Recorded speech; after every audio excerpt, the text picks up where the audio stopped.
waxaa xarunta dowladda hoose ee degmada Baargaal ee gobolka Gardafuul lagu qabtay munaasabad kooban oo lagu daahfuray ururka naafada degmada Baargaal waxaana ujeedka asaaska ururku yahay sidii helidda tirada saxda ah ee dadka baahiyaha gaarka qaba iyo sidii daryeel loogu raadin lahaa. munaasabadda ayaa waxaa kasoo qayb galay mas-uuliyiinta degmada oo hormuud u yahay gudoomiyaha degmada Baargaal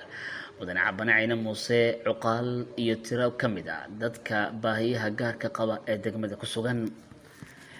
intii munaasabadda ay socotay ayaa la shaaciyay gudoomiyaha ururka naafada degmada Baargaal oo loo doortay mudane Liibaan Xuseen Barre. mas-uuliyiintii kasoo qayb gashay munaasabadda ayaa aada u soo dhaweeyey tallaabadan ayagoo sheegay in dadka baahiyaha gaarka ee bulshada ka mid yihiin una baahan yihiin madal kulmisa oo baahiyahooda soo bandhigta iyo sidii doorkooda uga qayb qaadan lahaayeen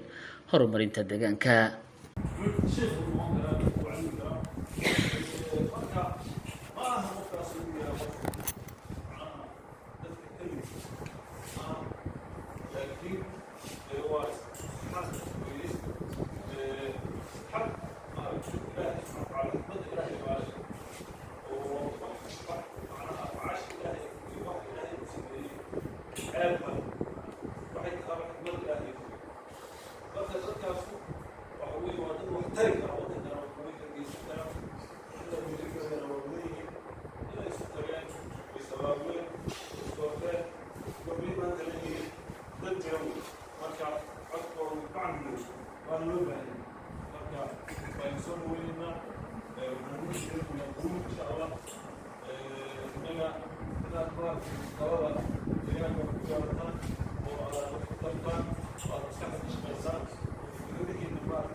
idinku boorinaya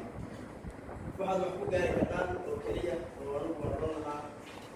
qofku shaqadiisa usoo waxbarashada shayga la yidhaahdo inaad ka qayb qaadato oo wax barataan oo yacni wixii bulshada idinku taageerayso dad waxbarashada raba yacni maad iskool samaysan kara yacni iskool fudan kara ama iskoolada kaleba dhigan kara waxa weeye yacni waxbarashadu bali weynaan male yacni curyaan baad hayna male waxma baran ka dhalo male